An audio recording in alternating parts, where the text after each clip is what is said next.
Hello and welcome to the social studies Mantra student. आज हम लोग क्लास 10th की ज्योग्राफी पढ़ेंगे, जिसका चैप्टर 1 रिसोर्सेज एंड डेवलपमेंट, इसको डिटेल से स्टडी करते हैं। ये फर्स्ट पार्ट होने वाला है हमारा। तो फर्स्ट पार्ट में हम लोग देखते हैं सबसे पहले रिसोर्सेज क्या होता है। रिसोर्सेज बेसिकली संसाधन को कहते हैं, और इसकी डेफिनेशन देख लेते हैं। Anything which is available in our environment and which satisfy our needs is called resources. इसका मतलब कोई भी मटेरियल जो हमारी एनवायरनमेंट में अवेलेबल है और जो हमारी नीड्स को सेटिस्फाई करता है, उसे हम लोग क्या बोलेंगे, रिसोर्सेस। जैसे आप लोग अपनी नोटबुक से पढ़ते हैं तो ये आपके नीड को सेटिस्फाई करता है, तो ये आपके लिए रिसोर्स हो गया। पेन है आपके आसपास, और जो भी आपके रूम में अवेलेबल है जो आपके नीड्स को सेटिस्फाई करता है, वो क्या हो गया, रिसोर्सेस। अब हम लोग देख लेते हैं इसकी क्या क्या फीचर्स है, इसके अकॉर्डिंग जो बांटा गया है। First is it is technologically accessible. इसका मतलब रिसोर्सेज उसको माना जाएगा जिसको हम लोग टेक्नोलॉजी की मदद से यूज़ कर सकते हैं, एक्सेस कर सकते हैं। इसका मतलब अगर कोई मटेरियल है और अगर हमारे पास उसको यूज़ करने के लिए प्रॉपर टेक्नोलॉजी नहीं है, तब वो रिसोर्स नहीं काउंट किया जाएगा। नेक्स्ट कंडीशन होनी चाहिए इकोनॉमिकली फिजिबल। इसका मतलब वो प्रॉफिटेबल होना चाहिए। अगर हम कोई रिसोर्स को with the help of mining extract करते हैं और उस पे जो खर्चा आता है, जैसे 100 करोड़ का हमारा जो भी मटेरियल मिला, लेकिन अगर उस पे हमें 500 करोड़ रुपए खर्च हो गए, तो ये प्रॉफिटेबल नहीं होगा। इकोनॉमिकली फिजिबल नहीं माना जाएगा, जिस वजह से हम लोग बोल सकते हैं वो रिसोर्स नहीं है। Last is culturally acceptable. इसका मतलब which is accepted by the societies. अगर सोसाइटी उसको एक्सेप्ट नहीं करती, तब भी वो रिसोर्स नहीं कहलाएगा। ये तीनों कंडीशन अगर सेटिस्फाई करता है, तो उस केस में कोई भी मटेरियल क्या बन सकता है, रिसोर्स बन सकता है। नाउ हमें फिगर 1.1 में इंटर रिलेशनशिप दे रखा है, inter dependent relationship between nature, technology and the institution. हम लोग इसमें ट्रायंगुलर शेप में देख सकते हैं। फर्स्ट यहाँ पर nature, second technology and third is institution. ये तीनों एक दूसरे पर इंटरडिपेंडेंट है। ये कैसे इंटरडिपेंडेंट है हम लोग देख सकते हैं। इंटरएक्टिव रिलेशनशिप होता है बिटवीन NIT। इसका मतलब नेचर, इंस्टीट्यूशन एंड टेक्नोलॉजी। वो कैसे होता है? First of all, human interact with nature. Human being interact करता है किसके साथ, नेचर के साथ।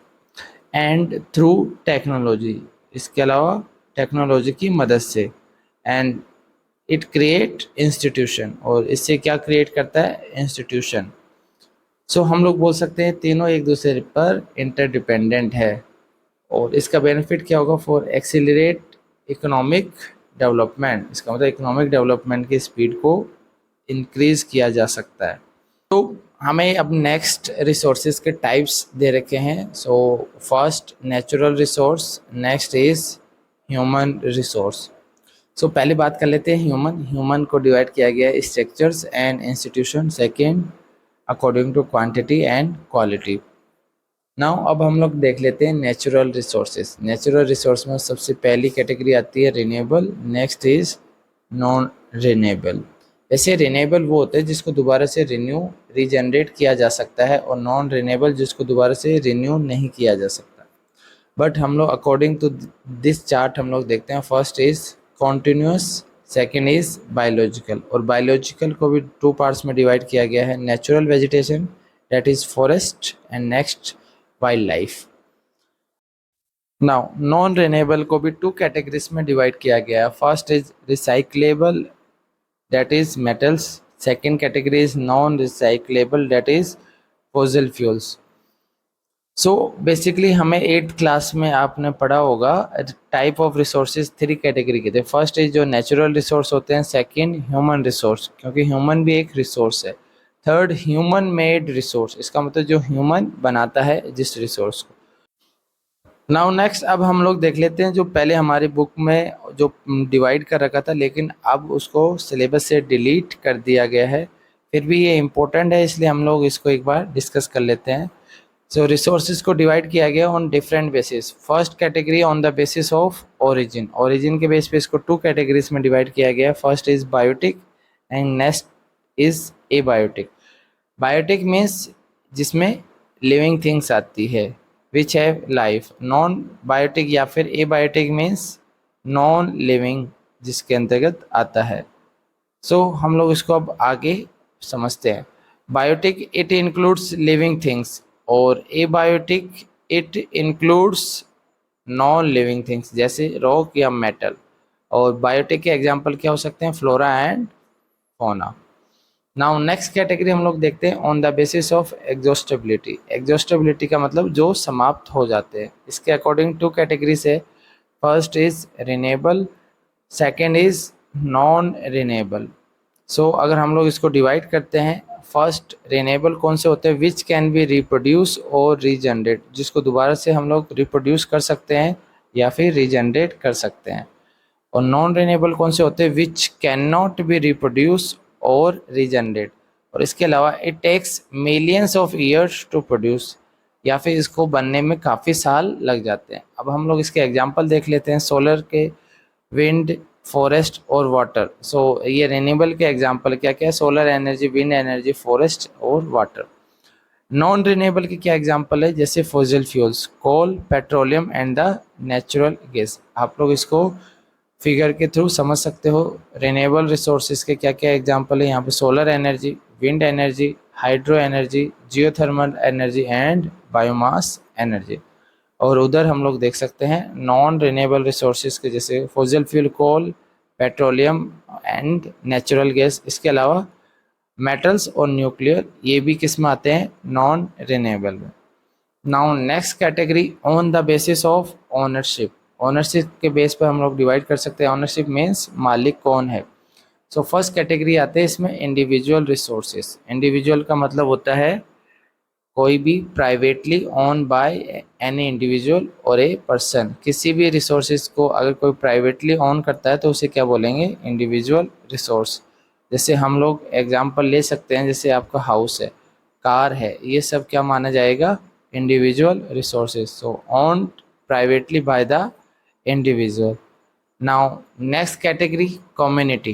कम्युनिटी रिसोर्स कौन से होते हैं, which is accessible to all, जो सभी के लिए होती है। जैसे पब्लिक प्लेस हो गया, पब्लिक प्लेग्राउंड, बरियल ग्राउंड्स, यानी कि जहाँ पर शमशान भूमि होती है। और इसके अलावा और एग्जांपल हम लोग देख सकते हैं, जैसे पब्लिक पार्क हो गया, जो जिसके ऊपर कम्युनिटी का पूरा अधिकार होता है, सभी लोगों का जिसके ऊपर अधिकार होता है, ग्रेवयार्ड, कब्रिस्तान। नाउ नेक्स्ट कैटेगरी हम लोग देखते हैं नेशनल रिसोर्सेज, मतलब जो पर्टिकुलर किसी देश के बिलोंग करते हैं, which belong to a nation and found in the territory of a nation, यानी कि वो उसी देश की टेरिटरी में जो भी रिसोर्स मिलता है वो क्या कहलाता है, national resource. So resource belonging to the country is called national resource. Last category है इसमें international resource. International resource means which belong to the international institution, जैसे स्पेस एंड ओशियन इसके एग्जाम्पल है। और बेसिकली जो भी ओपन ओशियन में हम लोग अगर देखते हैं कौन से रिसोर्स इंटरनेशनल में आएंगे, resource in the ocean beyond 200 kilometre of exclusive economic zone, वो क्या कहलाते हैं, इंटरनेशनल रिसोर्सेज। नाउ हम लोग देखते हैं last category on the basis of status of development, यानी कि डेवलपमेंट के बेसिस पर इसको अलग अलग कैटेगरीज में डिवाइड किया गया है कि कोई रिसोर्स कितना डेवलप हो चुका है। So first is potential. Potential का मतलब होता है एबिलिटी, क्षमता। So resource found in a region but not utilize, इसका मतलब रिसोर्स एक जगह मिलता तो है बट उसको अभी तक यूटिलाइज नहीं किया गया है। इसका एग्जांपल हम लोग समझ सकते हैं solar and wind energy in Rajasthan and Gujarat. जैसे राजस्थान और गुजरात में बहुत ज़्यादा सोलर और विंड के एनर्जी यूटिलाइज किया जा सकता है। सो अभी तक इसको इतने अमाउंट में नहीं किया जा रहा। So they have potential but they are not producing at that much, मतलब जितने उनमें पोटेंशियल है वो उतना यूज़ नहीं कर पा रहे। नेक्स्ट कैटेगरी होती है डेवलप रिसोर्सेज। डेवलप रिसोर्सेज का मतलब जिस रिसोर्सेज को फुल्ली डेवलप किया जा चुका है एंड रेडी टू यूज़, जो अभी वर्तमान में यूज़ किया जा रहा है, which are surveyed and their quality quantity are determined for utilization। इसका मतलब जिसको पूरी तरीके से सर्वे किया जा चुका है और जिसकी क्वालिटी को निर्धारित किया जा चुका है और जो अभी वर्तमान में रेडी है और जिसको हम लोग यूज़ कर चुके हैं या यूज़ कर रहे हैं, वो क्या कहलाएंगे? Developed resource. Next category is stock. Stock आप लोग समझते होंगे, जो हम लोग एक्स्ट्रा जो रखते हैं गोडाउन में। So resources which have ability to satisfy our needs, मतलब जो हमारे नीड्स को सेटिस्फाई कर सकता है, बट उसमें भी एक प्रॉब्लम होती है, but not have technology to access them, लेकिन उसको हम लोग यूज़ नहीं कर पा रहे। उसका रीज़न क्या है? कि हमारे पास प्रॉपर टेक्नोलॉजी नहीं है। नाउ स्टॉक को हम लोग एग्जाम्पल के थ्रू समझते हैं। सो हम लोग जानते हैं water is a compound of two gases, hydrogen and oxygen, which can be use as a resource of energy, जिसको हम लोग एक तरीके से रिसोर्स ऑफ एनर्जी यूज़ कर सकते हैं, लेकिन हमारे पास में प्रॉपर टेक्नोलॉजी नहीं है कि जिसकी मदद से हम लोग उसको यूज़ कर सके। सो आप लोग समझ सकते हैं यहाँ पे H2O वाटर, सो इससे क्या बनता है? H2 hydrogen and oxygen. सो लेकिन हमारे पास प्रॉपर टेक्नोलॉजी नहीं है, जिस वजह से हम लोग इसको यूज़ नहीं कर पा रहे। Now last category is reserve. Reserve basically क्या होता है? Subset of stock. सबसेट का मतलब इसी का ही हिस्सा माना जाता है, जिसको हम लोग यूज़ करना चाहते हैं फॉर फ्यूचर रिक्वायरमेंट। एग्जाम्पल जैसे डैम और फॉरेस्ट। नाउ जैसे डैम में कैपेसिटी होती है कि वो बहुत सारे काम में यूज़ किया जा सकता है, लेकिन अभी हम लोग सिर्फ लिमिटेड पर्पस में यूज़ कर रहे हैं। जैसे फॉरेस्ट हो गया, इन सब को हम लोग फ्यूचर नीड्स के लिए सेव कर रहे हैं। इसके लिए रिजर्व में हमारे पास प्रॉपर टेक्नोलॉजी होती है, लेकिन हम लोग उसको बस अभी सेव करने की पर्पस से यूज़ नहीं कर रहे। सो इस तरीके से हमने देखा जो डिफरेंट टाइप ऑफ रिसोर्सेज है। Now next topic is development of resources. हमें पता है रिसोर्सेज हमारे लिए बहुत ज़्यादा इंपॉर्टेंट है। So resources are vital for human survival and for maintaining quality of life. Human survival के लिए और अच्छा जीवन जीने के लिए रिसोर्सेज बहुत ज़्यादा ज़रूरी है। और resources are free gift of nature. Resources हमें नेचर के थ्रू फ्री गिफ्ट के रूप में मिले हुए हैं। सो जिस वजह से हम लोग क्या करते हैं, इसका ज़रूरत से ज़्यादा यूज़ करते हैं। ह्यूमन बीइंग यूज़ इनडिस्क्रिमिनेटली, इसका मतलब अंधाधुंध इसका ज़रूरत से ज़्यादा हम लोग यूज़ करते हैं। जब इतना ज़्यादा यूज़ करेंगे तो उससे बहुत सारी प्रॉब्लम क्रिएट हो सकती है। सो डिस्कस करते हैं। First problem is depletion of resources. इसका मतलब रिसोर्स डिप्लीट होते जा रहे हैं, रिसोर्स कम होते जा रहे हैं for satisfying greed of few individual या फिर कंट्रीज।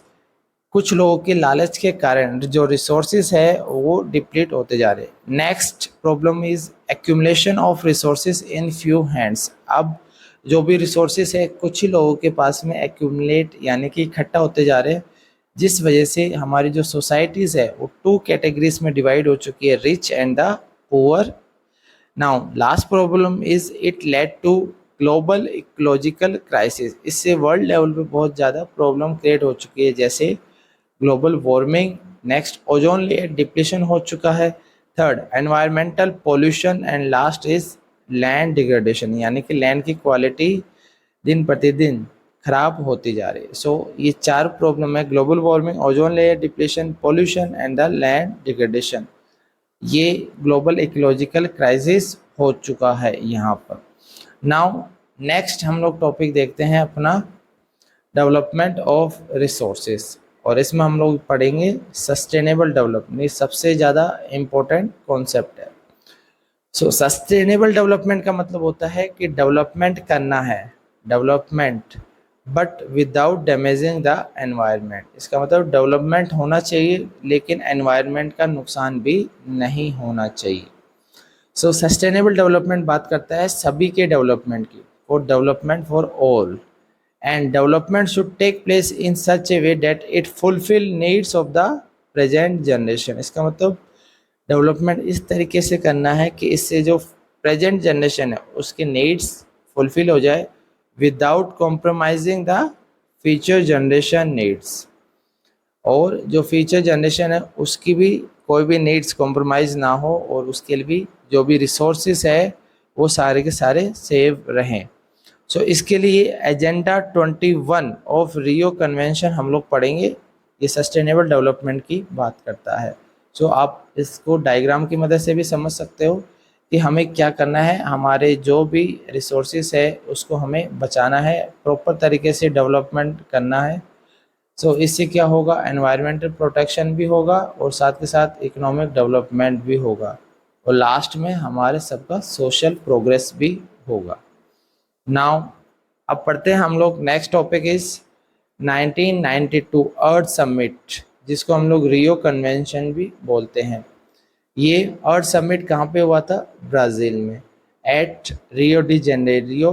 कहाँ पर है ये, साउथ अमेरिका। सो ये फर्स्ट इंटरनेशनल अर्थ समिट था और ये क्यों किया गया था, for address urgent problem bye environmental protection और सोशो इकोनॉमिक डेवलपमेंट के लिए। यहाँ पर बहुत सारे लीडर्स ने साइन किया था declaration for global climatic change, biological diversity, और यहाँ पर टू कॉन्सेप्ट अडॉप्ट किए गए थे। First is global forest principle and next is very very important agenda 21। और इस एजेंडा 21 में आता है SD means sustainable development. So अब हम लोग देखते हैं एजेंडा 21 क्या था। Agenda 21 basically it is the declaration sign by the world leader in 1992 at UNCED। इसका फुल फॉर्म है United nation conference on environment and development. It took place at Rio de Janeiro. ये कहाँ पे हुआ था, ये ब्राज़ील में हुआ था, रियो डी जेनेरियो में। और इसका एम क्या था, इसका एम था at achieving global sustainable development. Main goal था इसका सस्टेनेबल डेवलपमेंट अचीव करना। So basically it is an agenda to combat, to deal with, कौन कौन सी प्रॉब्लम से डील करता है, एनवायरमेंटल डैमेजेस, पॉवर्टी, पॉपुलेशन, इसके अलावा disease and pollution. And last is every local government draw its own local agenda 21। इसके अलावा ये भी बोला गया था सभी लोकल गवर्नमेंट को खुद के अपने यहाँ पर लोकल एजेंडा 21 इस्टेब्लिश करने होंगे। नाउ नेक्स्ट टॉपिक हम लोग देखते हैं रिसोर्स प्लानिंग। रिसोर्स प्लानिंग क्यों करना जरूरी है। Resource planning are important for the judicial use of resources. Resources का बेटर या फिर बेस्ट यूटिलाइजेशन हो सके, इसके लिए हमें रिसोर्स प्लानिंग करना होगा। इसका रीज़न इसलिए है कि इंडिया में बहुत डाइवर्सिटी है रिसोर्सेज को लेकर। India has a diversity of resources. कुछ स्टेट ऐसे मिलेंगे जहाँ पर रिसोर्सेज बहुत ज़्यादा हैं और कुछ स्टेट में बिल्कुल भी नहीं है। So some state are rich in resources and some are deficient. Deficient का मतलब कमी है इन सम रिसोर्सेज। सो हम लोग स्टेट वाइज देखते हैं कौन से स्टेट में कौन से रिसोर्सेज अच्छे से मिलेंगे और कौन से स्टेट में वो रिसोर्स नहीं मिलेंगे आपको। सो झारखंड, छत्तीसगढ़ एंड मध्य प्रदेश, इस स्टेट में मिनरल्स एंड कोल डिपॉजिट काफ़ी मिल जाएगा आपको। Next Arunachal Pradesh. Arunachal Pradesh rich in water availability. यहाँ पर वाटर अवेलेबिलिटी बहुत अच्छी है but lack in basic infrastructure. यहाँ पर वाटर इजीली अवेलेबल हो जाएगा लेकिन किस चीज़ की कमी है, इंफ्रास्ट्रक्चर की कमी है। Third is Ladakh. Ladakh has rich cultural heritage. यहाँ पर कल्चरल विरासत बहुत अच्छी है but deficient in water infrastructure etcetera. यहाँ पर वाटर अवेलेबिलिटी नहीं है, इंफ्रास्ट्रक्चर फैसिलिटीज़ नहीं है। Last Rajasthan. Rajasthan rich in solar and wind energy but यहाँ पर सबसे ज़्यादा प्रॉब्लम किससे है, वाटर रिसोर्सेज को लेकर यहाँ पर प्रॉब्लम। सो आप लोग ये समझ सकते हो यहाँ पर what is the need of resource planning. इसलिए है ताकि हम लोग ये पता कर सके कौन से स्टेट में किस चीज़ की कमी है, फिर उसको वहाँ प्रोवाइड कर सकते हैं। जैसे राजस्थान में वाटर अवेलेबिलिटी नहीं है लेकिन यहाँ पर सोलर एंड विंड एनर्जी है। इसके अलावा हमने अरुणाचल प्रदेश में देखा कि यहाँ वाटर अवेलेबल है बट यहाँ इंफ्रास्ट्रक्चर नहीं है। और वैसे ही हमने झारखंड, छत्तीसगढ़ यहाँ पर देखा कि यहाँ पर मिनरल्स और कोल डिपॉजिट काफ़ी होता है। सो अब हम लोग देखते हैं आज का हमारा last slide, right the steps in resource planning. Resource planning में कौन कौन से स्टेप होते हैं, बेसिकली इसमें 3 स्टेप होते हैं। First is identification of resources, second उसके लिए प्रॉपर प्लानिंग करना, थर्ड इज उस प्लान को मैच करना और एनालाइज करना, matching and analysing. So identification and inventory, इसका मतलब लिस्ट बनाना of resources across the region of the country. This involve survey mapping of the resource. First step में हम लोग क्या करेंगे, जो भी रिसोर्स होगा वो कौन से स्टेट में कौन से रीजन में उसको आइडेंटिफाई किया जाएगा और उसकी प्रॉपर लिस्टिंग की जाएगी और इसके लिए सर्वे किया जाएगा, मैपिंग के थ्रू हेल्प ली जाएगी। नाउ सेकंड स्टेप क्या होगा, planning structure banana involving a planning structure and with appropriate technology skills and the institution setup for implementing resource development plan. Now last step में हम लोग क्या करेंगे, उसको मैच करेंगे, एनालाइज करेंगे, matching the resource development plan with the overall national development plan के साथ उसको मैच करेंगे, क्योंकि अगर ये क्लैश हो जाएगा तो ये सारी प्लानिंग खराब हो जाएगी। सो ये 3 स्टेप है, इसको हम लोग बोल सकते हैं ट्रिक के थ्रू IPM। फर्स्ट स्टेप होगा identification, second is planning structure, third is matching या फिर analyzing. So next is factor responsible for the resource development. कौन कौन से फैक्टर है, first is availability of the resources, इसका मतलब रिसोर्स अवेलेबल होना चाहिए। Next is technology, technology requirement है। Third is quality of the human resource and last is historical experience. So ये चारों फैक्टर इफेक्ट करते हैं, रिस्पॉन्सिबल है किसके लिए, for the resource development. So student, आज का ये पार्ट 1 यहीं कंप्लीट होता है। अब हम लोग इसका पार्ट 2 कल पढ़ेंगे। तब तक आप लोग इस वीडियो को लाइक करें, शेयर करें एंड सब्सक्राइब जरूर करें।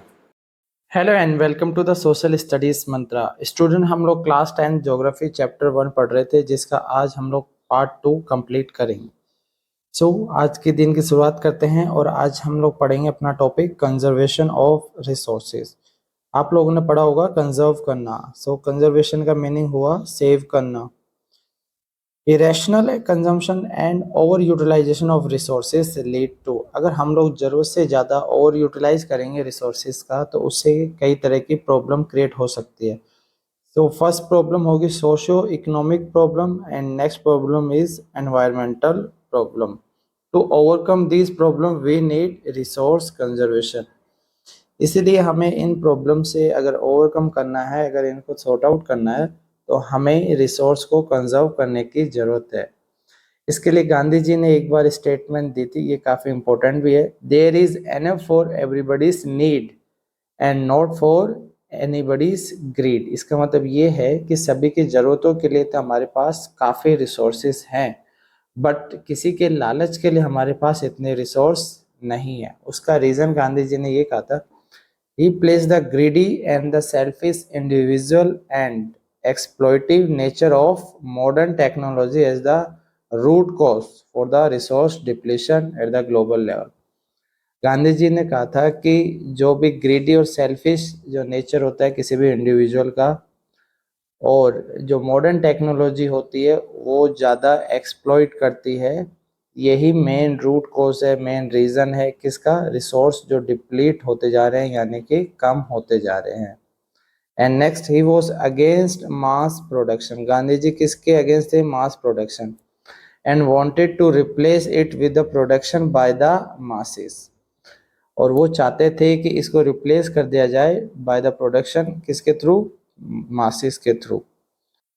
Student, Gandhi ji against the mass production के, मास यहाँ पर मतलब है मैक्सिमम या फिर बम्पर प्रोडक्शन करना, और वो चाहते थे कि इसको रिप्लेस कर दिया जाए production by the masses. Masses का मीन्स लोगों के थ्रू, ज़्यादा से ज़्यादा लोग अगर प्रोड्यूस करेंगे तो वो इस चीज़ की अहमियत को समझेंगे और रिसोर्सेज को हम लोग कंजर्व कर सकते हैं। Now next, resource conservation at the international level पे हम लोग पढ़ते हैं कि क्या इनिशिएटिव किए गए थे। सबसे पहले 1968 for the first time the club of Rome advocated, यानी सजेस्ट किया था रिसोर्स कंजर्वेशन, और ये क्लब ऑफ रोम कहाँ पर है, इटली में। यहाँ पर लोगों ने सबसे पहली बार रिसोर्स कंजर्वेशन की बात कही थी। उसके बाद 1974 सुमाकर ने अपनी बुक पब्लिश की थी, स्मॉल इज ब्यूटीफुल। यहाँ पर इनकी बुक के बारे में आप देख सकते हैं, स्मॉल इज ब्यूटीफुल, ये पब्लिश की गई थी Schumacher. So he was inspired by the Gandhian philosophy. अभी जो हमने पढ़ा था गांधीयन फिलोसफी से ये इंस्पायर थे। आफ्टर दैट 1987, ये काफ़ी ज़्यादा इम्पोर्टेंट है, इसमें ब्रेंटलैंड कमीशन रिपोर्ट जारी की गई थी। So it introduce the concept of sustainable development. ये बहुत ही ज़्यादा इम्पोर्टेंट हो जाता है कि पहली बार सस्टेनेबल डेवलपमेंट को किसने इंट्रोड्यूस किया था। सो ब्रेंटलैंड कमीशन रिपोर्ट ने इंट्रोड्यूस किया था, और इसको फिर जो हमने अर्थ समिट में 92 में पढ़ा था वहाँ पर इसको एक्सेप्ट कर लिया गया था। इसके अलावा 1987 में ब्रेंटलैंड कमीशन रिपोर्ट ने एक बुक पब्लिश की थी जिसका नाम था आवर कॉमन फ्यूचर। यहाँ पर आप लोग देख सकते हैं इनकी बुक का नाम दे रखा है आवर कॉमन फ्यूचर। एंड उसके बाद 92 में अर्थ समिट हुआ था, कहाँ पे, रियो डी जेनेरियो ब्राजील में। वहाँ पर एजेंडा 21 में हमने जाना था कि सस्टेनेबल डेवलपमेंट को अडॉप्ट कर लिया गया था। सो बेसिकली ये चारों ईयर आपको याद रखना। सबसे पहले 1968 में क्लब ऑफ रोम ने रिसोर्स कंजर्वेशन की बात कही थी। उसके बाद 1974 में सुमाकर की जो बुक आई थी जिसका नाम था स्मॉल इज ब्यूटीफुल, वो गांधीयन फिलोसफी से बहुत ज़्यादा इंस्पायर्ड थे। आफ्टर दैट 1987 की जो ब्रेंटलैंड कमीशन रिपोर्ट आई तो उसने सस्टेनेबल डेवलपमेंट गोल को इंट्रोड्यूस किया था और एक बुक पब्लिश की थी जिसका नाम था आवर कॉमन फ्यूचर। और 92 में अर्थ समिट हुआ था, ये हम लोग पढ़ चुके हैं कहाँ पे, रियो डी जेनेरियो। अब हम लोग देख लेते हैं next topic, land resources. So use of land resources, it support natural vegetation, wild life, human life, economic activities, transport and communication. So land का हम लोग बहुत सारी चीज़ों में यूज़ कर सकते हैं, अभी जैसे हमने पढ़ा। अब हम लोग देख लेते हैं लैंड का डिस्ट्रीब्यूशन इंडिया में कहाँ कहाँ कितना है। सो बेसिकली इसको 3 पार्ट में हम लोग डिवाइड कर सकते हैं। सबसे ज़्यादा जो मैक्सिमम है वो क्या है, प्लेन एरिया 43%। उसके बाद सेकंड नंबर पे क्या आता है, माउंटेन 30%, और लास्ट में 27% प्लेट्यू। प्लेट्यू यानी कि पठार, ये एक तरीके से फ्लैट टेबल लैंड होता है। अब आपको अगर ये याद रखना है तो ऐसे याद रखना, जैसे प्लेट्यू का याद रखना है तो आपको मल्टीप्लाई कर देना है 3 × 9, ये हो गया 27। और अगर माउंटेन का याद रखना है तो आपको मल्टीप्लाई करना है 3 × 10, ये हो जाएगा 30%। और जो इसको अगर ऐड कर दो तो ये होता है 57%। सो जो रिमेनिंग है वो क्या बच गया, प्लेन एरियाज। नाउ अब हम इनको देख लेते हैं एक बार, land under important relief features. First, plain 43% होता है। It provide facilities for agriculture and the industries. Plain area में ही एग्रीकल्चर ज़्यादा से ज़्यादा पॉसिबल हो सकता है और इसके अलावा इंडस्ट्रीज भी आसानी से इस्टेब्लिश की जा सकती है। Next, mountain. माउंटेन कितना है, 30% हम लोग पढ़ चुके हैं, और ये इंश्योर करता है perennial flow of river. Perennial हमने पहले भी पढ़ चुके हैं। पेरिनियल मीन्स जिसमें वाटर होता है पूरे साल भर, water through out the year. And it provide tourism. Mountain areas में सबसे ज़्यादा टूरिस्ट भी जाते हैं। So it provide tourism and ecological aspects, यानी इकोलॉजिकल बैलेंस मेंटेन करता है माउंटेन। नाउ लास्ट, प्लेट्यू कितना है, 27%। सो प्लेट्यू में बहुत ज़्यादा रिच रिजर्व मिलेंगे, किसके, मिनरल्स के, फॉसिल फ्यूल और फॉरेस्ट। सो ये हमने देख लिया लैंड रिसोर्सेज का। अब हमारा अगला टॉपिक होगा लैंड यूटिलाइजेशन का। इसको हम लोग पहले यहाँ पर एक फ्लो चार्ट से पढ़ लेते हैं, उसके बाद हम लोग इसको डिटेल से पढ़ेंगे। Land resources are used for, land utilisation का मतलब होता है कि लैंड यूज कहाँ कहाँ हो रही है। सबसे पहले लैंड यूज होती है फॉरेस्ट में। उसके बाद land not available for cultivation, इसका मतलब जो लैंड खेती के लिए यूज नहीं की जा रही, इसका मतलब या तो वो बेरन लैंड है या फिर वेस्ट लैंड, इसका मतलब जो बंजर भूमि है। नेक्स्ट इसी में आता है land put to non agriculture use, इसका मतलब जो एग्रीकल्चर के अलावा दूसरे यूज है, जैसे हम लोग अपनी बिल्डिंग बनाने में, रोड बनाने में, फैक्ट्रीज या कुछ और जो लैंड में हम लोग बनाते हैं उसमें आएगा। Third, land which is other uncultivated land excluding fallow land. यहाँ पर एक फैलो लैंड है और दूसरी है जो अदर अनकल्टिवेटेड लैंड। सो अभी हम लोग इसको देखते हैं। फैलो लैंड वैसे बेसिकली होता है land uncultivated for some years, कुछ समय के लिए जिसको हम लोग खेती नहीं करते, खाली छोड़ देते हैं। सो अदर अनकल्टिवेटेड लैंड में सबसे पहले आएगा permanent pasture and the grazing land. Grazing land means जहाँ पर जानवर चराई करते हैं, जैसे ये ग्रेजिंग लैंड, ये किस में आएगी? Other uncultivated land. Second, land under miscellaneous tree crops grown not included sown areas, यानी कि कोई भी जो जंगली पेड़ एक साथ ही उग जाते हैं वो इसमें आएगा। मिसलेनियस जो बेकार पड़े हुए पेड़ की बात हो रही। Third, culturable waste land. Culturable waste land इसका मतलब left uncultivated for more than 5 agriculture year. इसका मतलब 5 साल से ज़्यादा अगर हम लोग किसी ज़मीन पर खेती नहीं कर रहे तो वो आएगा कल्चरेबल वेस्ट लैंड। नाउ हम लोग देख लेते हैं फैलो लैंड क्या होती है। फैलो लैंड जैसे हम लोग पहले देख चुके हैं, जिसे खाली छोड़ दिया जाता है कुछ समय के लिए। सो इसको भी हम लोग 2 अलग अलग कैटेगरीज में डिवाइड कर सकते हैं। पहली कैटेगरी होती है इसमें करंट फैलो, दूसरी होती है अदर देन करंट फैलो। इसका मतलब इसको शॉर्ट में हम लोग बोलेंगे OCF और फर्स्ट को बोलेंगे CF, current fallow and other than current fallow.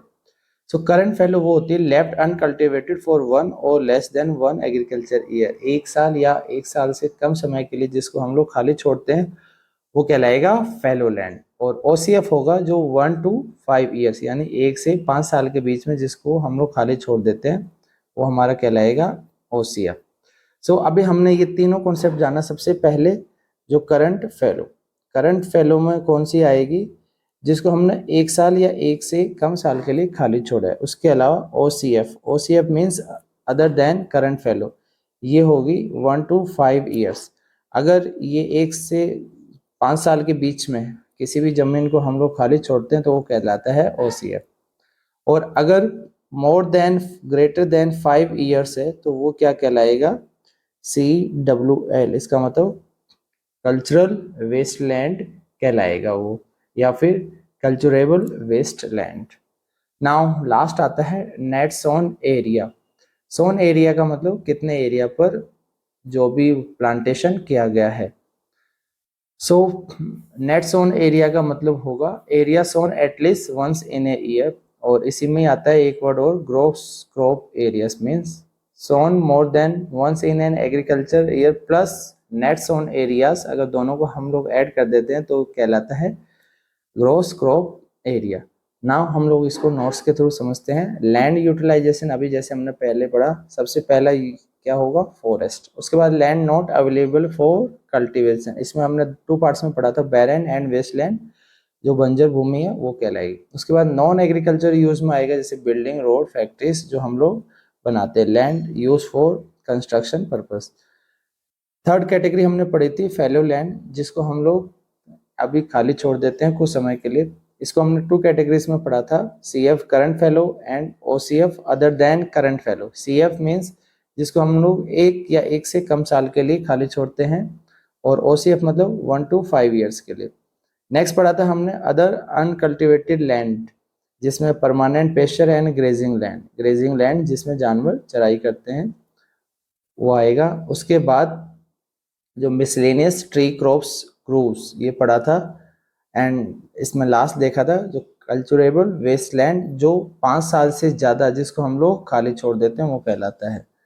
Last इसमें पढ़ा था हमने net sown area. Net sown area का मतलब होता है area sown at least once in a year, 1 साल में अगर किसी एरिया को हम लोग एक बार भी अगर उसमें कुछ बुआई करते हैं तो वो कहलाता है नेट सोन एरिया।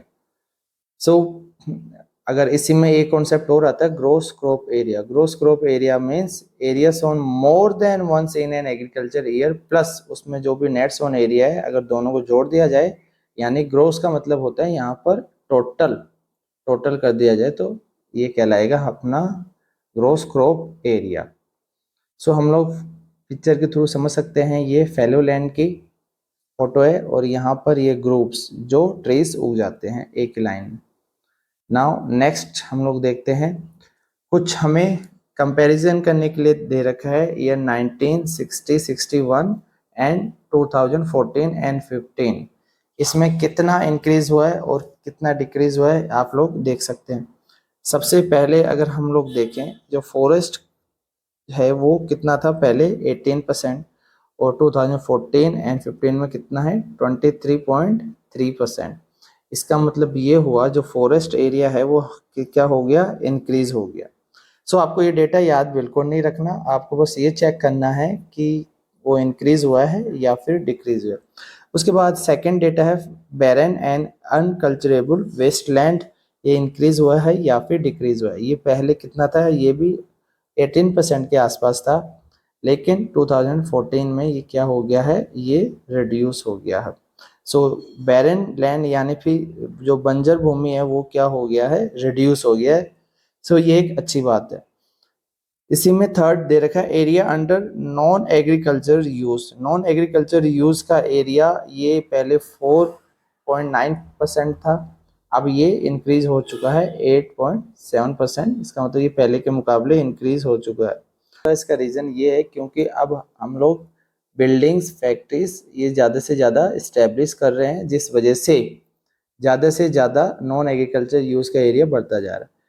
नेक्स्ट हम लोग अगर देखें permanent pasture and grazing land, यानी कि जो जानवर चराई करते हैं वो पहले 4.71% था, जो अब 3.3। इसका मतलब ये ग्रेजिंग लैंड भी क्या हो चुकी है, डिक्रीज हो चुकी है। सो आपको ध्यान रखना है कौन सी चीज बढ़े। अभी तक हमने देखा है एक तो फॉरेस्ट एरिया बढ़ा है और दूसरा area under non agriculture use ये भी इंक्रीज हो चुका है।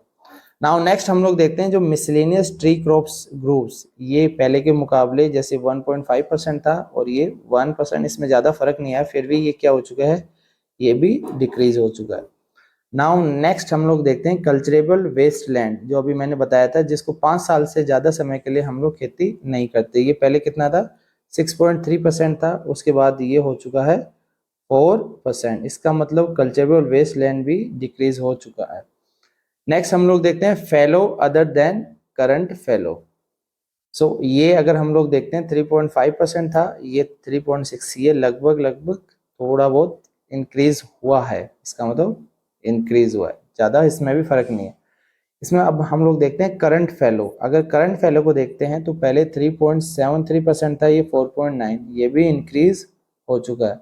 और लास्ट सबसे इम्पोर्टेंट नेट सोन एरिया, ये आपको डेटा समझना होगा। ये पहले कितना था, 46% था और ये अब कितना हो चुका है, 45.5। इसका मतलब नेट सोन एरिया ये पहले के मुकाबले कुछ कम हो चुका है। सो इसमें आपको जो भी याद रखना है वो इम्पोर्टेंट, पहला फॉरेस्ट वाला आपको अच्छे से याद रखना है, ये पहले के मुकाबले इंक्रीज हुआ है। और tree under non agriculture use ये भी इंक्रीज हो चुका है। और थोड़ा सा हमारा fellow other than current fellow भी इंक्रीज हुआ है, और करंट फेलो ये दोनों इंक्रीज हुए हैं, और बाकी इसमें सारे डिक्रीज हुआ है। सो आपको बस ये ट्रेंड याद रखना है कि कौन सा इंक्रीज हुआ है और कौन सा डिक्रीज हुआ है। Now the use of land is determined by two factors, physical factors and the human factors. Physical factors कौन सा होता है, पहला जैसे topography. Topography means hilly areas, mountains, plateau, desert, उसके अकॉर्डिंग भी जो यूज ऑफ लैंड है वो डिटरमाइन किया जाता है। नेक्स्ट क्लाइमेट, क्लाइमेट अलग अलग हो सकता है, सो क्लाइमेट भी इसको इफेक्ट करता है। And last is soil type, अलग अलग जगह में अलग अलग टाइप की सॉइल होती है। सो सॉइल के अकॉर्डिंग जो एग्रीकल्चर किया जाता है, जैसे ब्लैक सॉइल है तो वहाँ पर कॉटन होगा, एलुवियल सॉइल है तो वहाँ पर जो व्हीट एंड राइस की ज़्यादा से ज़्यादा एग्रीकल्चर किया जाएगा। उसके अलावा हम लोग देख लेते हैं ह्यूमन फैक्टर्स। ह्यूमन फैक्टर्स भी इफेक्ट करते हैं, जैसे population density, next technology, and last culture and tradition. अगर कोई वेजिटेरियन ज़्यादा है तो वहाँ पर ज़्यादा से ज़्यादा क्रॉप उगाई जाएगी, सो ये भी इफ़ेक्ट करता है। और अभी हमने देखा ये जो सारे फैक्टर्स थे कौन से इंक्रीज हुए और कौन से डिक्रीज हुए, आप लोग देख सकते हैं। जैसे फॉरेस्ट एरिया इंक्रीज हुआ था, नेट सोन एरिया डिक्रीज हुआ है, बट ज़्यादा फर्क इसमें नहीं था। इसके अलावा हमने और देखा था करंट फैलो भी पहले से इंक्रीज हो चुका है, और लगभग बैरियन, ग्रेजिंग, कल्चरल वेस्टलैंड ये सारे डिक्रीज हुए हैं। नाउ टोटल जोग्राफिकल एरिया आप 9th में पढ़ चुके हैं इंडिया का कितना है, 3.28 मिलियन स्क्वायर किलोमीटर। अगर हम लोग इसको 100% मानते हैं तो इसमें 93% आता है जिसका डेटा अपने पास available, land available data, and 7% which is occupied by Pakistan and some areas by China and Pakistan जिसको ऑक्यूपाइड करता है वो कितना है, 7% एरिया। इसका हमारे पास प्रॉपर डेटा अवेलेबल नहीं है। बाकी ऑल ओवर इंडिया का हमारे पास डेटा अवेलेबल है 93% एरिया का। So land use reporting not done north east except Assam को छोड़कर, यहाँ पर लैंड यूज रिपोर्टिंग नहीं की गई है। Now next net zone areas हम लोग पढ़ते हैं, कौन से स्टेट में ज़्यादा है कौन से में कम है। मैक्सिमम नेट जोन एरियाज कहाँ पर मिलेगा, पंजाब एंड हरियाणा। यहाँ पर 80% से भी ज़्यादा नेट जोन एरियाज है। यहाँ पर ज़्यादा से ज़्यादा एरिया पे एग्रीकल्चर किया जाता है। इसका रीज़न यहाँ पर रिवर्स और बेटर फैसिलिटीज़ होना भी है। और अगर वहीं पे हम लोग देखते हैं अरुणाचल प्रदेश, मिजोरम, मणिपुर एंड अंडमान एंड निकोबार, यहाँ पर 10% नेट जोन एरियाज है। इसका मतलब यहाँ पर बहुत ही कम एरिया पर एग्रीकल्चर किया जाता है। इसका रीज़न ये भी हो सकता है क्योंकि ये हिली एरियाज है तो यहाँ पर इतना आसान नहीं है। सो आप फिगर के थ्रू समझ सकते हैं net zone areas for Punjab and Haryana more than 80%, but कुछ स्टेट ऐसे हैं जहाँ पर 10% से भी कम है, जैसे मणिपुर, अरुणाचल प्रदेश, मिजोरम एंड यहाँ पर हमारा यूटी, अंडमान एंड निकोबार। सो अभी जैसे हमने फॉरेस्ट कवर पढ़ा था, तो जो हमारी नेशनल फॉरेस्ट पॉलिसीज आई थी कब, आपको ईयर याद रखना है 1952। इसका जो टारगेट था वो था 33% फॉरेस्ट एरिया होना चाहिए। अभी तक हम लोग इसको अचीव नहीं कर पाए हैं। लेटेस्ट अगर हम लोग देखते हैं 2021 का डेटा, तो उसमें 24% हम लोग अचीव कर चुके हैं। अभी भी 33% अचीव करना बाकी है। तो इसके सिग्निफिकेंस क्या क्या हो सकते हैं, इसका मतलब क्या इसके बेनिफिट हो सकते हैं। फर्स्ट बेनिफिट होगा maintenance of ecological balance and wild life. ज़्यादा से ज़्यादा अगर फॉरेस्ट कवर होगा तो इससे इकोलॉजिकल बैलेंस मेंटेन रहेगा। नेक्स्ट पॉइंट, नेक्स्ट बेनिफिट क्या है, livelihood of millions of people depend upon it. बहुत सारे लोग ज़्यादातर फॉरेस्ट पे डिपेंड होते हैं। सो इन दो रीजन से हम लोग बता सकते हैं कि फॉरेस्ट, और इसके अलावा बहुत सारे रीजन है, फॉरेस्ट बहुत ज़्यादा हमारे लिए इम्पोर्टेंट। तो एक कॉन्सेप्ट आया था वेस्टलैंड, हमने जाना था ये क्या होता है, rocky, arid and the desert area को क्या बोला जाता है, वेस्टलैंड। एक तरीके से बेकार जमीन है। नाउ नेक्स्ट हमारा टॉपिक है लैंड डिग्रेडेशन। सो यहाँ पर जो डी वर्ड है इसका मतलब ये नेगेटिव, डिग्रेड करना मीन्स रिड्यूस करना, ग्रेडेशन को रिड्यूस करना।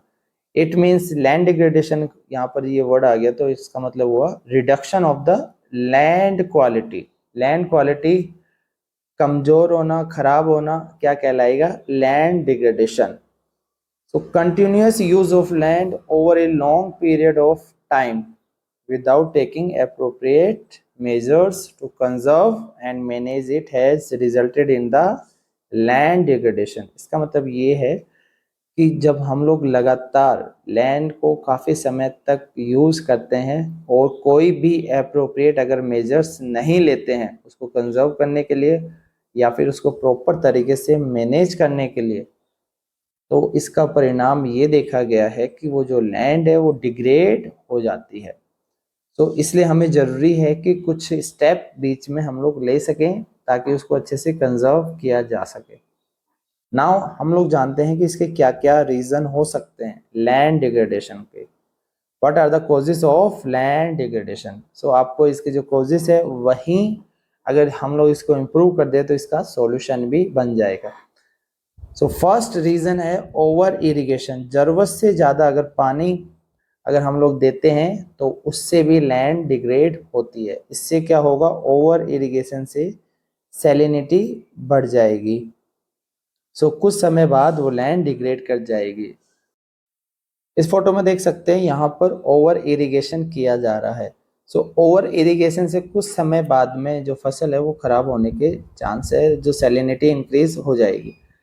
Next point, over grazing. जरूरत से ज़्यादा जब जानवर ग्रेजिंग करते हैं तो उससे क्या होगा, जो सोयल को अपनी फर्टिलिटी मेंटेन करने का समय, रिचार्ज करने का, रीजनरेट करने का समय नहीं मिल पाएगा। जैसे ये जानवर जब भी ग्रेजिंग करेंगे तो वो टॉप लेयर ऑफ सॉइल भी साथ के साथ अपने मुंह से जो भी प्लांट्स या कुछ भी खाएंगे तो वो वहाँ से नुकसान हो जाएगा। और इसके अलावा वो जब भी यहाँ से चलेंगे तो अपने पैरों से भी वो नुकसान पहुँचा सकते हैं। सो ओवर ग्रेजिंग भी काफ़ी नुकसान करता है लैंड को। Third, mining and quarrying. Quarrying जो रोक से की जाती है, माइनिंग जब भी माइनिंग यानी कि जो खुदाई की जाती है जैसे यहाँ पर, सो माइनिंग एक्टिविटीज से भी काफ़ी ज़्यादा लॉस होता है, लैंड डिग्रेड हो जाती है। एक बार माइनिंग हो जाने के बाद वो लैंड एग्रीकल्चर के लिए पॉसिबल नहीं हो पाती। Fourth reason, deforestation. जब भी पेड़ों की कटाई की जाएगी तो उसके बाद जो वहाँ पर जो टॉप लेयर ऑफ सॉइल नहीं रहेगी, क्योंकि जो पेड़ होते हैं वो उसको मेंटेन रखते हैं। सो डिफोरेशन से भी ज़्यादा से ज़्यादा लैंड डिग्रेड होती है। Next, industrialisation. इंडस्ट्रियलाइजेशन से क्या होता है, जो भी इंडस्ट्रियल वेस्ट होता है, इंडस्ट्रियल एफ्लुएंट, इसका मतलब जो भी लिक्विड वेस्ट होता है उसमें काफ़ी केमिकल्स होता है जो कि उस एरिया को, उस लैंड को खराब कर देते हैं। And last factor is urbanization. Urbanization की वजह से भी ज़्यादा से ज़्यादा लैंड डिग्रेड होती जा रही है, क्योंकि अर्बनाइजेशन से ज़्यादा लोग जब बिल्डिंग्स डेवलप करेंगे, रोड, रेलवेज और डेवलप करेंगे तो वहाँ पर लैंड की जो क्वालिटी है कमज़ोर होती चली जाएगी। एंड इसमें एक पॉइंट और ऐड ऑन कर सकते हैं, डेजर्टिफिकेशन। सो डेजर्टिफिकेशन भी एक रीज़न है causes of land degradation. Now इसको हम लोग समझ लेते हैं। Over irrigation. Over irrigation means due to water logging leading to increase in salinity and alkalinity in the soil. जैसे पंजाब, हरियाणा एंड वेस्टर्न यूपीज में ये प्रॉब्लम देखने के लिए आई है कि ओवर इरिगेशन की वजह से यहाँ पर सैलिनिटी काफ़ी इंक्रीज हो चुकी है। नेक्स्ट पॉइंट, ओवर ग्रेजिंग जो हमने जाना था ये कहाँ पर हो रही है, राजस्थान, स्पेशली गुजरात, मध्य प्रदेश एंड महाराष्ट्र। यहाँ पर ओवर ग्रेजिंग की वजह से लैंड डिग्रेड हो रही है। माइनिंग एंड क्वेरिंग, ये माइनिंग कहाँ पर है, जहाँ पर कोल डिपॉजिट पाया जाता है मैक्सिमम इंडिया में कहाँ है, तो छत्तीसगढ़, झारखंड, मध्य प्रदेश एंड द ओडिशा। यहाँ पर माइनिंग की वजह से लैंड डिग्रेड हो रही है। इसके अलावा इंडस्ट्रियलाइजेशन की अगर बात की जाए तो इंडस्ट्रियलाइजेशन तो ऑल ओवर इंडिया प्रॉब्लम है। इससे क्या प्रॉब्लम होती है, the mineral processing like grinding of limestone for cement industries generate quantity of dust in the atmosphere. So ये बता रखा है जो सीमेंट इंडस्ट्रीज है वो क्या जनरेट करती है, डस्ट पार्टिकल्स, और वो एटमॉस्फेयर में आसपास आप जब भी देखते हो तो वहाँ पर काफ़ी मात्रा में होते हैं, जिस वजह से it reduce the process of infiltration of water into the soil. जिस वजह से क्या होता है, जो वाटर इनफिल्ट्रेट नहीं हो पाता सॉइल में, क्योंकि ये जो डस्ट पार्टिकल्स हो लैंड के ऊपर वहाँ पर जमा हो जाएंगे। सो ये प्रॉब्लम होगी इंडस्ट्रियलाइजेशन की वजह से।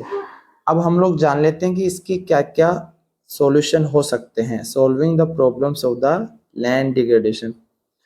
जो भी हमने प्रॉब्लम पढ़ी अगर उसी को अगर सोल्व कर दिया जाए तो वही उसका सॉल्यूशन है। जैसे डिफोरेशन एक प्रॉब्लम थी तो उसका सॉल्यूशन होगा एफोरेशन करना। इसका मतलब planting more and more trees.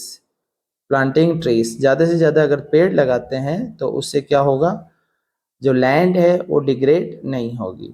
इसके अलावा अगर हम लोग ग्रेजिंग को प्रॉपर मैनेजमेंट के साथ में करते हैं तो उससे भी अच्छे से रोका जा सकता है लैंड डिग्रेड से। अब ये प्रॉपर मैनेजमेंट कैसे किया जा सकता है, जैसे ये एक एरियाज है, तो इसको हम लोग अलग अलग एरियाज में, बाउंड्रीज में डिवाइड कर सकते हैं। जैसे फर्स्ट पार्ट में यहाँ पर जानवर ग्रेजिंग करेगा, उसके बाद जैसे कुछ समय बाद यहाँ की जो भी ट्री कवर्स है या फिर जो भी प्लांट कवर है वो ख़त्म हो जाएंगे, तो उसके बाद इनको यहाँ पर ट्रांसफ़र कर दिया जाएगा जानवरों को, और उसके बाद यहाँ से उनको फिर आगे ट्रांसफ़र कर दिया जाए। इससे क्या होगा, जब वो आगे ट्रांसफ़र होंगे तो उससे पहले फिर यहाँ पर सबको रीजनरेट करने का मौका मिल जाएगा। और उसके बाद फिर यहाँ पर भी जब ऐसा लगेगा कि पेड़ की संख्या कम होती जा रही है, ग्रासेस की संख्या कम होती जा रही है, तो यहाँ से फिर इनको फर्स्ट वाले में दोबारा से हम लोग प्रॉपर तरीके से अगर मैनेज करते हैं तो यहाँ पर जैसे ही हम लोग ट्रांसफर करेंगे तब तक इसमें रीजनरेट हो जाएगा। सो बेसिकली अगर प्रॉपर मैनेज किया जाए तो हम लोग इसको रोका जा सकता है। Next, planting of the shelter belts of plants. Third, over grazing को अगर हम लोग कंट्रोल करते हैं, जैसे अब लोग पढ़ चुके हैं प्रॉपर मैनेजमेंट से, तो भी हम लोग क्या कर सकते हैं, लैंड को डिग्रेड होने से रोक सकते हैं। Fourth, stabilization of sand dune, यानी कि जो रेत के टीले होते हैं वहां पर हम लोग ग्रोइंग थॉर्नी बुशेस मीन्स कांटेदार जो झाड़ियां होती है अगर वो उगा दें, सो इससे भी लैंड डिग्रेड को रोका जा सकता है। बेसिकली कहाँ पर, एरिड एरियाज में, जो डेजर्ट वाला एरियाज है वहां पर इसको रोका जा सकता है। नेक्स्ट, जो भी माइनिंग एक्टिविटीज है उसको कंट्रोल किया जाए और इसमें हमारा जो इलीगल एक्टिविटीज जो भी होगी उसके ऊपर कंट्रोल करना, एक्ट को बनाना और उसको फॉलो करना होगा। नाउ नेक्स्ट, प्रॉपर मैनेजमेंट किया जाए जो भी वेस्ट लैंड है ताकि ज़्यादा से ज़्यादा लैंड को डिग्रेड होने से रोका जा सके। लास्ट पॉइंट, प्रॉपर डिस्चार्ज किया जाए and disposal of industrial effluent. Effluent means liquid waste. जो भी लिक्विड वेस्ट होगा अगर उसको सही तरीके से डिस्चार्ज करेंगे तो लैंड को डिग्रेड होने से रोका जा सकता है। सो स्टूडेंट, ये हमने पार्ट 2 कंप्लीट कर लिया है। अब इसका एक ही पार्ट बाकी है, उसमें हम लोग टाइप ऑफ सॉइल पढ़ेंगे और फिर ये चैप्टर फिनिश हो जाएगा। तब तक आप लोग से रिक्वेस्ट है कि आप लोग ये वीडियो को ज़्यादा से ज़्यादा दोस्तों में लाइक करें, शेयर करें एंड सब्सक्राइब करें। Hello and welcome to the social studies Mantra. Student, आज हम लोग class 10th geography chapter 1 complete करेंगे, जिसका लास्ट पार्ट 3 आज पढ़ने वाले हैं। और इस पार्ट में हम लोग टाइप ऑफ सॉइल्स अच्छे से डिस्कस करेंगे। सो आज की स्टार्ट करते हैं क्लास को। Soil as a resource. आप लोग जानते हैं सॉइल रिन्यूएबल रिसोर्स है, इसका मतलब सॉइल को दोबारा से प्रोड्यूस किया जा सकता है। हम लोग देख सकते हैं इस फोटो के थ्रू सॉइल फॉर्मेशन किस हिसाब से होती है। सो सबसे नीचे होता है बेडरॉक और उससे ऊपर यहाँ पर हमें मिलेगा, उसके बाद सब सॉइल, उसके ऊपर टॉप सॉइल और सबसे ऊपर होता है ऑर्गेनिक लेयर। सो जो भी बेड रॉक होता है यहाँ पर बड़े बड़े पत्थर होते हैं जो पेरेंट रॉक भी हम लोग जिसे कह सकते हैं। ये क्या होते हैं, अनवेदर्ड होते हैं। और उसके ऊपर हमें मिलेंगे वेदर्ड रॉक यानी कि रॉक के टुकड़े। और उसके ऊपर टॉप सॉइल और सबसे ऊपर होगा ऑर्गेनिक लेयर जहाँ पर क्या मिलेगा, ह्यूमस कंटेंट देखने के लिए मिलेगा। सो ये हमने पढ़ा सॉइल प्रोफाइल को लेकर। अब पढ़ते हैं what are the factors in the formation of soil. Soil के फॉर्मेशन में कौन कौन से फैक्टर्स है, इसको हम लोग 2 कैटेगरीज में पढ़ सकते हैं। पहला physical factors, next natural factors. So physical factors कौन से होते हैं, इसमें आएगा relief, parent rock, bed rock, climate and vegetation. Now next, जो नेचुरल फैक्टर्स होते हैं उसमें क्या क्या आता है, उसमें आता है change in temperature, second running water, third wind and glacier and last decomposer. ये किस में आते हैं, सारे नेचुरल फैक्टर्स में। तो इसमें आपको अलग अलग टाइप की सॉइल्स दे रखी है और इसमें आप लोग जान सकते हो कितने टाइप की सॉइल है। There are 6 type of soil. First alluvial soil, second black soil, third red and yellow soil, next laterite soil, fifth arid soil and last forest soil. आप लोग इस मैप के थ्रू समझ सकते हैं। सबसे पहले ये आप देख सकते हैं जो हिमालयन रीजन है यहाँ पर कौन सी सॉइल है, ये ही मिलेगी माउंटेन सॉइल जिसे फॉरेस्ट सॉइल भी कहा जाता है। इसके अलावा इसी के नीचे एग्जैक्ट पैरेलल इसी के नीचे अगर हम लोग देखें ये होगी कौन सी, एलुवियल सॉइल, ये नॉर्दर्न प्लेन में मिलेगी। और इसके अलावा ये इधर ईस्टर्न घाट के साइड भी एलुवियल सॉइल मिलती है। और कुछ alluvial soil Rajasthan and Gujarat के कॉरिडोर वाली साइड भी देख सकते हैं आप। इसके अलावा जो एरिड सॉइल है वो मिलेगी डेजर्ट वाले इलाके में, जैसे राजस्थान में यहाँ पर arid soil. Next black soil, black soil वाला इलाका ये है इधर डेक्कन वाला इलाका, दिस इज ब्लैक सॉइल। और इसके अलावा जो आप लोग ब्लैक सॉइल के पास में देख रहे हैं, ये सारी कौन सी सॉइल है? ये सारी की सारी red and yellow soil. And last बच जाती है लेटराइट सॉइल, जो कुछ पैचेस में आपको देखने के लिए मिल जाएगी। नाउ अब हम लोग टाइप ऑफ सॉइल को डिटेल से पढ़ते हैं। सबसे पहले एलुवियल सॉइल, जो सबसे ज़्यादा इंपॉर्टेंट सॉइल भी मानी गई है because it is most fertile soil. सबसे ज़्यादा फर्टाइल सॉइल यही है। ये कहाँ पर मिलेगी? बेसिकली ये नॉर्दर्न प्लेन पे मिलेगी। इसके अलावा eastern coastal plain in deltas of Krishna, Godavari, Mahanadi and Kaveri river, ये एलुवियल सॉइल मिल जाएगी। जैसे हमने यहाँ पर पढ़ा था अभी, एलुवियल सॉइल वाला इलाका कौन सा था? जो माउंटेन से नीचे वाला जो इलाका था, जहाँ पर नॉर्दर्न प्लेन वाला जो इलाका है, यहाँ पर बेसिकली एलुवियल सॉइल मिलेगी। इसके अलावा एलुवियल सॉइल इधर जो कृष्णा, गोदावरी, कावेरी जो रिवर के डेल्टा वाला साइड है, ईस्टर्न कोस्टल प्लेन वाली साइड, इस साइड भी एलुवियल सॉइल मिल जाएगी। और इसके अलावा अगर हम लोग देख सकते हैं तो इधर गुजरात एंड राजस्थान, इधर कुछ एरिया में यहाँ पर भी एलुवियल सॉइल मिलती है। Third point, this have been deposited by the Himalayan river Indus, Ganga and the Brahmaputra. इसका मतलब जो एलुवियल सॉइल है वो हिमालयन रिवर, इन तीनों जो बड़ी रिवर इंडस, गंगा एंड ब्रह्मपुत्र, इससे जो भी डिपॉजिट किया जाता है सेडिमेंट्स, उससे बनी है। Now next, more common in the piedmont plain. Piedmont plain कौन सा इलाका होता है? Foot hills of the mountains. इसका मतलब माउंटेन के नीचे वाले एरियाज को पिडमोन प्लेन कहा जाता है। और ये कौन सा इलाका होता है? सच है Duars, Chos and the basically Terai reason.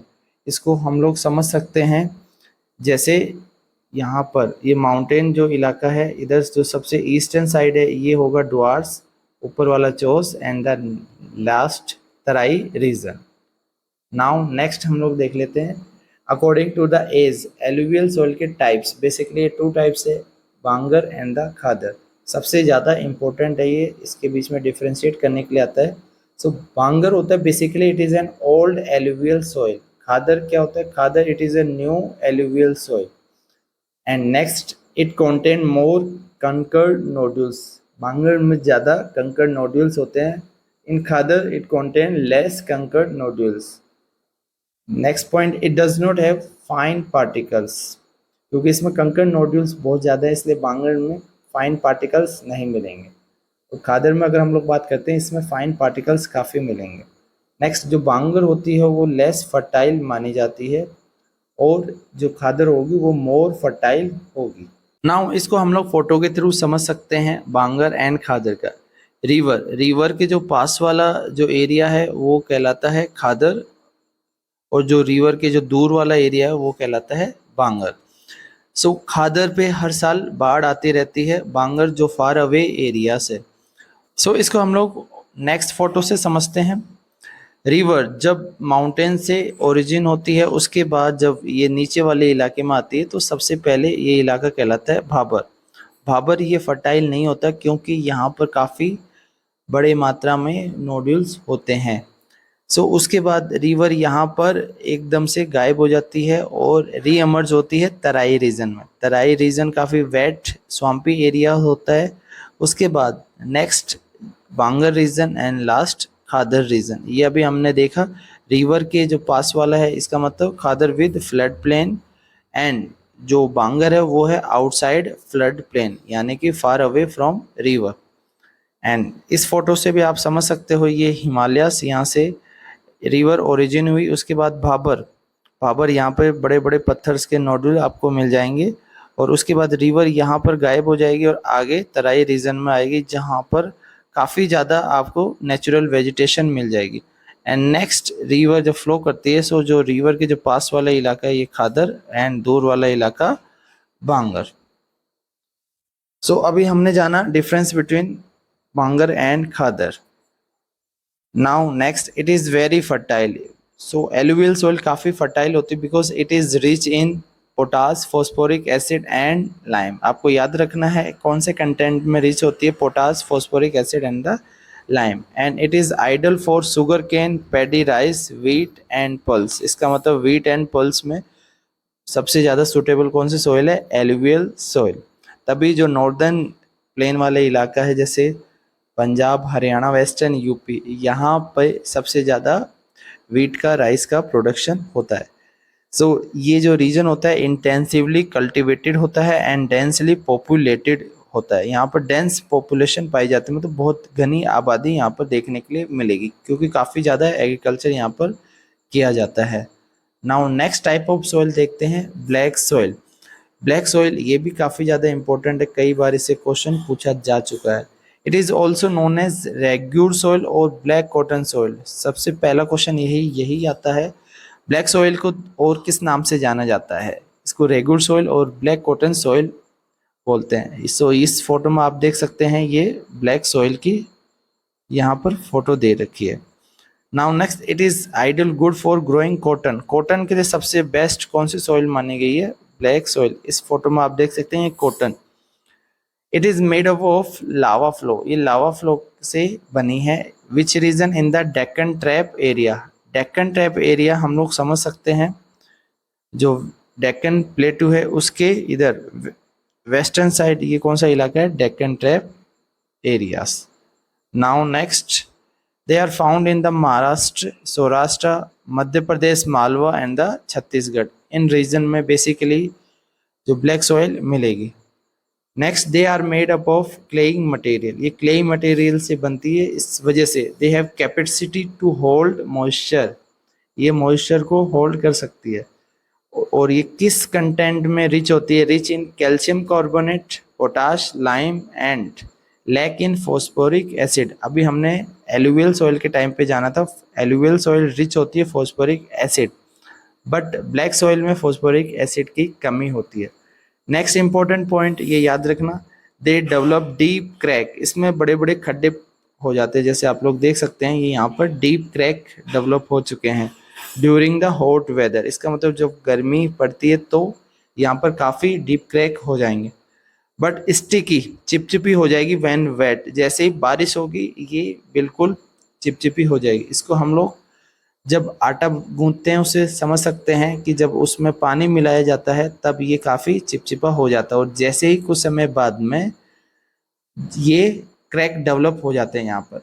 सो ये इलाका यहाँ पर ब्लैक सॉइल के बारे में बता रखा है, जब इसमें पानी मिल जाता है और जब इसमें गर्मी आती है तब इसमें क्रैक डेवलप हो जाते हैं। सो ये तो होगा ड्यूरिंग समर, जब यहाँ पर हॉट वेदर सीजन होगा, और जब बारिश हो जाएगी तब ये इस हिसाब से आपको दिखेगी। Now next type of soil is red and yellow soil.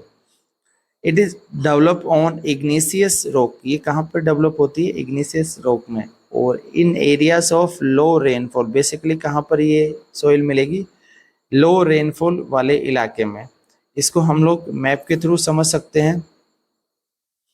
Black soil and उसके बाद हमने देखा रेड एंड येलो सॉइल। इसी के पास में ब्लैक सॉइल के पास में ही आपको इधर मिलेगी रेड एंड येलो सॉइल, इधर ट्रायंगुलर शेप में, और उसके बाद इसके नीचे red and yellow soil. Now next देख लेते हैं। It is found in the eastern and southern part of the Deccan प्लेटू। Deccan प्लेटू के सदर्न पार्ट में और ईस्टर्न पार्ट में रेड एंड येलो सॉइल मिल जाएगी। और इसके अलावा कौन कौन से स्टेट है? जैसे Odisha, Chhattisgarh and Piedmont zone of western Ghat. Piedmont zone अभी बताया था हमने, जो फुट हिल्स ऑफ माउंटेन्स होता है। This soil develop reddish colour. इसमें रेडिश कलर हो जाता है, लाल रंग, due to diffusion of the iron content in igneous and metamorphic rocks. Basically इसका रेड कलर होता है due to diffusion of iron, और येलो कलर की होता है when occurs in the hydrated form. इसका मतलब जब इसमें पानी मिल जाता है तब ये येलो कलर हो जाते हैं। So look red due to diffusion of iron. यहाँ पर रेड कलर दे रखा है, and looks yellow when it is in hydrated form. Now next type of soil is laterite soil. Laterite later से मिलकर बनी है, जिसका मतलब होता है brick. Now next, it develop under tropical and the subtropical climate with alternate wet and the dry season। इसका मतलब ये ट्रॉपिकल एरियाज में और सब ट्रॉपिकल क्लाइमेट वाले एरियाज में डेवलप होगी। ट्रॉपिकल एरियाज कौन से होंगे? जो इक्वेटर के पास वाला जो इलाका है, जहाँ पर सन रेज सबसे ज़्यादा होगी। And next, it is the result of intense leaching. Now next, leaching क्या होता है? Leaching basically removal of top layer of soil due to high rainfall. जब ज़्यादा बरसात हो जाती है तब सॉइल की टॉप लेयर वहाँ से हट जाती है, उसे क्या कहते हैं? लीचिंग।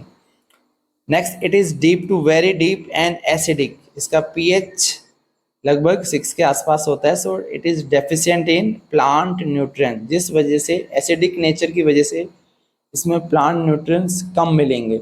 एंड ये कौन से इलाके में मिलेगी? बेसिकली पैचेस में कुछ जगह मिलेगी, like Western Ghat, north east and also found in Odisha and West Bengal. This soil is useful, ये काफ़ी ज़्यादा इंपॉर्टेंट है फॉर टी एंड कॉफ़ी। कहाँ पे? केरल, कर्नाटका एंड कैशूनट के लिए भी ये फेमस है, केरल, तमिलनाडु, आंध्र प्रदेश। सो आपको ध्यान रखना है, ये सॉइल सबसे ज़्यादा टी एंड कॉफ़ी में इम्पोर्टेंट है। टी, कॉफ़ी एंड कैशूनट, इसका मतलब काजू। सो लेटराइट सॉइल के बारे में यही आता है, या तो लीचिंग के बारे में पूछा जाता है, ड्यू टू लीचिंग। एंड कौन सी यहाँ पर? टी, कॉफ़ी एंड कैशूनट, इसके लिए ज़्यादा यूज़फुल है। नेक्स्ट सॉइल इज एरिड यानी ड्राई सॉइल। बेसिकली ये कहाँ पर मिलेगी? राजस्थान एरियाज में, डेजर्ट एरिया में। It is red to brown in colour, इसका कलर कैसा होगा? Red to brown. And it is sandy in texture, formation में छूने में ये कैसी है? सैंडी है, रेतीली है। And saline in nature, nature में कैसी है? सलाइन है। इट लैक्स, बेसिकली इसमें कमी होती है ह्यूमस कंटेंट की एंड मॉइस्चर की, बिकॉज यहाँ पर रेनफॉल काफ़ी कम होता है, जिस वजह से इसमें ह्यूमस और मॉइस्चर कंटेंट काफ़ी कम मिलता है। So the lower horizon content conquered, और जो नीचे वाला एरियास होता है उसमें क्या मिलेंगे? कंकर्ड नोड्यूल्स काफ़ी मिलेंगे। So proper irrigation like drip irrigation की मदद से हम लोग इसको कल्टिवेबल कर सकते हैं, यहाँ पर खेती पॉसिबल हो सकती है। और ये कहाँ पर मिलेगी? Western Rajasthan, basically in the western Rajasthan इसमें किया जा सकता है कन्वर्ट एग्रीकल्चर में। नाउ लास्ट, फॉरेस्ट सॉइल, जिसे हम लोग माउंटेन सॉइल भी बोल सकते हैं। ये मिलेगी जो mountain areas, found in hilly areas and mountainous region areas. Soil texture varies करता है इसका, they are loamy and silty in valley side and coarse grain. Coarse grain का मतलब इसके खुरदुरे ग्रेन, मोटे ग्रेन होते हैं इन द अपर स्लोप्स। और जो वैली एरियाज में होती है वहाँ पर ये सिल्टी और लौमी हो जाती है, काफ़ी मुलायम यहाँ पर मिलेगी। इन स्नो कवर्ड एरियाज ये एसिडिक होगी एंड लो ह्यूमस कंटेंट यहाँ पर मिलेगा। So the soil found in the lower parts of the valleys on the river terraces and alluvial fans यहाँ पर बनते हैं, जो कॉनिकल शेप के होते हैं और ये काफ़ी ज़्यादा फर्टाइल होते हैं। Now next topic is soil erosion. Soil erosion का मतलब होता है the denudation of the soil cover and the subsequent washing down is describe as soil erosion. And soil erosion क्या होता है? Basically removal of top layer of the soil by the wind, running water and the glacier. इसका मतलब जो soil की top layer अगर remove हो जाती है, किसके थ्रू? या तो विंड के थ्रू, रनिंग वाटर या फिर ग्लेशियर के थ्रू, उसे क्या बोलेंगे? Soil erosion. Soil formation and soil erosion दोनों प्रोसेस साइड बाय साइड एक साथ होते रहते हैं। And next question is what are the causes of the soil erosion. हमें ये पढ़ना है कि सोइल इरोजन के क्या कॉजेज है, क्या रीज़न है। इसको भी हम लोग 2 कैटेगरीज में पढ़ेंगे। First human activities, next category according to natural factors या फिर नेचुरल फोर्सेस। फर्स्ट हम लोग देखते हैं human activities. Human deforestation, deforestation means cutting of trees. जब भी डिफोरेशन किया जाता है यानी कि पेड़ों की कटाई की जाती है, उससे क्या होगा? उस एरिया की सोइल लूज हो जाएगी और वो आसानी से इरोड हो जाएगी।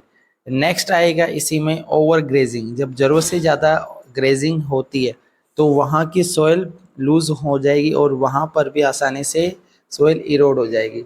इसके अलावा जो भी माइनिंग एक्टिविटीज़ की जाती है, कंस्ट्रक्शन एक्टिविटीज़ की जाती है, इससे भी सोइल इरोड होती है। Last point is defective method of farming. अगर फार्मिंग अगर सही मेथड से ना किया जाए, जैसे हम लोग आगे पढ़ेंगे जो हिली एरियाज में होती है, अगर इसके स्लोप वाली साइड अगर फार्मिंग की जाती है तो वो सही नहीं, उससे आसानी से जो भी सोइल है वो इरोड हो जाएगी। इससे बेटर है इस हिसाब से कंटूर प्लॉगिंग की जाए ताकि यहाँ पर सोइल को इरोड होने से रोका जा सके।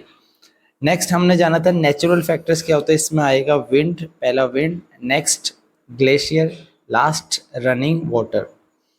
Now next topic is gullies. Gullies क्या होता है? गलीस बेसिकली क्रिएट होती है ड्यू टू वाटर, वाटर से गलीस क्रिएट होती है। सो गलीस की डेफिनेशन देख लेते हैं। The running water cut through the clay soil and make deep channels.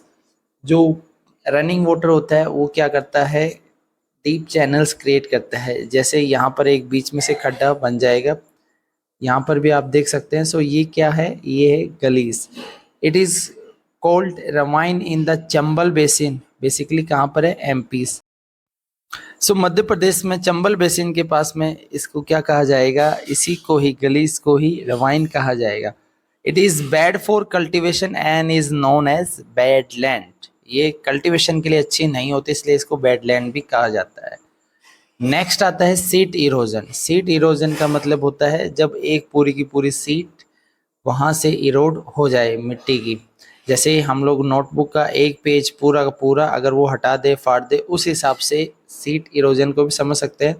When water flow as a sheet over large areas and the top soil is washed away, this is known as sheet erosion.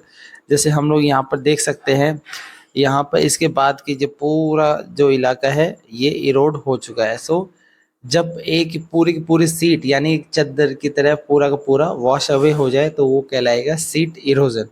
Next is wind erosion. When wind blows loose soil of flat और sloping land. ये कब होता है wind erosion? जब wind के through erode हो जाता है। नाउ नेक्स्ट देखते हैं। अब हम लोग देखते हैं इसके क्या क्या सॉल्यूशन हो सकते हैं। बेसिकली इन हिली एरियाज में देखते हैं। First solution is contour plogging. Contour plogging इस हिसाब से होता है, जो भी माउंटेन है, हिली एरियाज है, उसमें जो स्लोप वाली साइड प्लॉगिंग ना करके इस हिसाब से अगर प्लॉगिंग की जाएगी तो यहाँ पर जो वाटर है वो ज़्यादा आगे फ्लो नहीं कर पाएगा। सो बेसिकली वाटर यहाँ पर स्टोर हो जाएगा। सो इसे कहेंगे कॉन्टोर प्लॉगिंग करना। Ploughing along the contour lines can decelerate means reduce the flow of water down the slope. Slope से आगे जो फ्लो वाटर कम हो जाएगा and this is called contour ploughing. इसे कॉन्टोर प्लॉगिंग मेथड कहा जाएगा और ये कहाँ पर यूज़ की जाएगी? हिली एरियाज में। Next method is terrace cultivation. Terrace cultivation कहाँ पर किया जाएगा? टेरेस कल्टीवेशन बेसिकली होता है जो भी हिली एरियाज में। Steps can be cut on the slopes making terrace, this is called terrace cultivation. जैसे सीढ़ी नुमा किया जाता है, जैसे यहाँ पर आप लोग देख सकते हैं। इस हिसाब से सीढ़ी दर सीढ़ी इस यहाँ पर ऐसे बन जाएगी ताकि जो वाटर की स्पीड है वो कम हो जाए। This is called terrace cultivation. इस फिगर में भी हम लोग देख सकते हैं टेरेस कल्टीवेशन इस हिसाब से किया जाता है ताकि जो पानी होगा उसकी स्पीड कम हो जाएगी, यहाँ पर रुक जाएगी। Next is strip cropping. Strip cropping को पढ़ लेते हैं। Large field can be divided into strips. का मतलब बड़े फील्ड को अलग अलग स्ट्रिप्स यानी पट्टी में डिवाइड कर दिया जाएगा। And next grasses are left to grow between the crops. Crops के बीच में ग्रास उगा दी जाएगी। This will break the forces of the wind and this method is known as strip cropping. इससे क्या होगा? जो विंड की स्पीड है वो रिड्यूस हो जाएगी और इससे हम लोग आसानी से विंड इरोजन रोक सकते हैं। नेक्स्ट इसमें देख सकते हैं फोटो में हम लोग, जैसे यहाँ पर स्ट्रिप के थ्रू यहाँ पर इसी लाइन में एग्रीकल्चर किया जाएगा और जो गैप है यहाँ पर डिफरेंट टाइप ऑफ ग्रासेस उगा दी जाएगी। नेक्स्ट टाइप देख लेते हैं हम लोग shelter belt. Shelter belt means planting lines of trees to create shelter work in a similar way. Rows of such trees are called shelter belt. आप लोग फोटो के थ्रू समझ सकते हैं, जैसे बाउंड्री होगी वहाँ पर बड़े बड़े पेड़ उगा दिए जाएंगे जो एज ए शेल्टर इसको काम करेंगे। जैसे इस फोटो में भी समझ सकते हैं चारों ओर से बड़े बड़े पेड़ उगा देंगे ताकि जो विंड है उसकी स्पीड को रोका जा सके और जो यहाँ पर एग्रीकल्चर है आसानी से किया जा सके। नाउ इसका कंक्लूजन देखते हैं। कंक्लूजन, इन हिली एरियाज में कॉन्टोर प्लॉगिंग और जो टेरेस कल्टीवेशन ये जो किया जाता है, it protect from water erosion. ये किससे प्रोटेक्ट करता है? वाटर इरोजन से। और अगर हम लोग प्लेन और डेजर्ट वाले इलाके में बात करें तो वहाँ पर बेनिफिशियल होगा स्ट्रिप क्रॉपिंग करना और शेल्टर बेल्ट। ये प्रोटेक्ट करेगा from the wind erosion. So student, ये चैप्टर यहीं पर दी एंड होता है। हमने 3 पार्ट्स में इस चैप्टर को कंप्लीट कर लिया है। अब नेक्स्ट कल से सेकंड चैप्टर स्टार्ट करेंगे। तब तक आप लोगों को अगर कुछ भी डाउट है, क्वेरीज है, तो आप लोग कमेंट बॉक्स में जाकर आपके डाउट्स को पूछ सकते हैं। इस वीडियो को आप अपने दोस्तों में ज़रूर लाइक, शेयर एंड सब्सक्राइब करें।